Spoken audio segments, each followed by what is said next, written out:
Escutar inglês sem entender nada ou quase nada funciona de fato? Bem, quando a gente pensa nesse processo de aquisição de idioma, a gente tem que entender que existe algo chamado Comprehensible Input. Quando a gente fala dessa expressão, desse termo, Comprehensible Input, a gente está basicamente falando da maneira com que você absorve informação. Quando você para pensar nesse processo de aquisição do inglês, a gente tem duas coisas que são muito relevantes para a nossa jornada. Bem, primeiro é o que a gente chama de input e segundo é aquilo que a gente chama de output. Então, o input é tudo aquilo que a gente absorve, seja através do listening ou através do reading. E quando a gente fala de output, a gente está falando de como a gente externaliza esse conhecimento que a gente absorveu.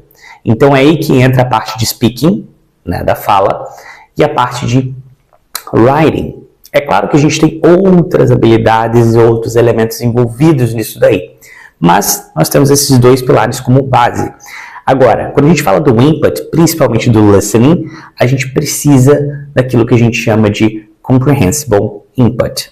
Às vezes não só nessa questão do listening, mas qualquer conteúdo que você vá consumir, ele precisa ser compreensível em algum nível.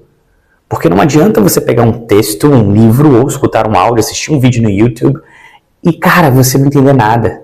Ou então surgirem, sei lá, quantas palavras novas ali para você. Porque se isso acontece, quer dizer que você não está preparado para aquele nível. Você pega uma página de um livro para ler inglês e em uma página você encontra 20, 30 palavras novas, cara, talvez esse livro está um pouco mais acima do nível que você se encontra.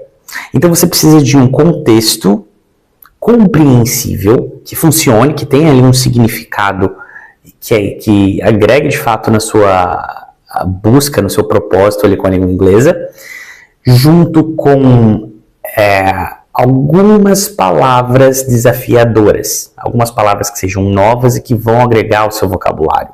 Porque não adianta, mais uma vez, você pegar um texto ou escutar um áudio em que você não vai conseguir absorver nada dele, ou quase nada. Isso não te traz evolução. Então você precisa de algo que esteja um pouquinho acima do seu nível, mas não muito acima dele.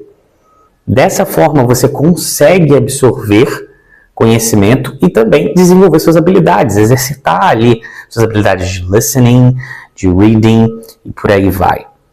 Então, comprehensible input é algo muito relevante para o seu aprendizado.